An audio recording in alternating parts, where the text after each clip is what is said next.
আজকে কোন গোপনে মন ভেসেছে শ্যামলীর শেষ দিন, লাস্ট সিনে যাচ্ছি। শ্যামলী রূপে এটাই লাস্ট সাজগোজ। মন ডেফিনেটলি খুব খারাপ, কারণ এতদিন 1 বছর 8 মাসের উপরে এই প্রজেক্টটায় শ্যামলী হিসেবে ছিলাম। এই ঘরটায় শ্যামলীর অনেক স্মৃতি রয়েছে। কাল থেকে এই ঘরে আসা হবে না, কল টাইম পাওয়া হবে না, স্ক্রিপ্ট পাওয়া হবে না, শ্যামলী সাজা হবে না। খুবই মন খারাপ। তো লাস্ট সিনে যাচ্ছি, সবাই কি ফিল করছে ভিতরে ভিতরে সেটা আপনাদের সঙ্গে শেয়ার করবো। কিছু বল। ঠাম্মির ভিতরটা নড়ে যাচ্ছে। মিস করবেন, মিস করবেন। মিসটা খুব ছোট্ট একটা শব্দ, মিস করবো মানে বলাই যায় না। এইখানে থেকে গেল সব, থেকে গেল। প্রিয়া দিদি কি ফিল করছো? মন খারাপ লাগছে। মিস করবে?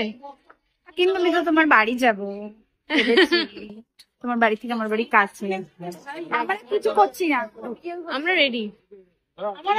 এই যে ভালো লাগবে না। এই যে আমার টেকনিশিয়ান দাদারা। মিস করবে? মিস করবে? তুমি? অনেক সৌমি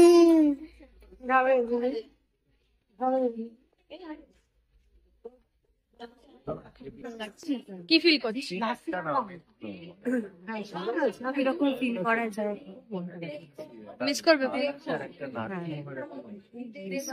প্রায় হয়ে যেত তোমার, যবে থেকে শুনেছি তার শেষ ডেট ফাইনাল হয়ে গেছে।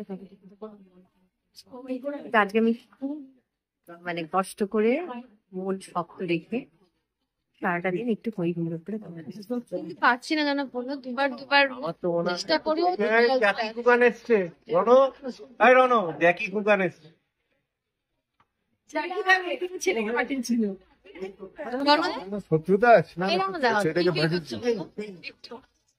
কাল থেকে ফ্লোরটাকে মিস করবো। ফ্লোরেই তো সবাই আসে। ভেরি গুড বাবা, তুমি মিস করবে তো? মন খারাপ করে তোকে বেশি মিস করবো। মন তো খারাপ অনেকদিন আগে থেকেই হচ্ছে, আর কি বলবো। আমরা দিলাম হাঁটা, আজকে জোয়ার ভাটা। না ভালো, জোয়ার ভাটাও ভালো। জোয়ার ভাটার টিম এসে গেছে, দেখবো তাদের।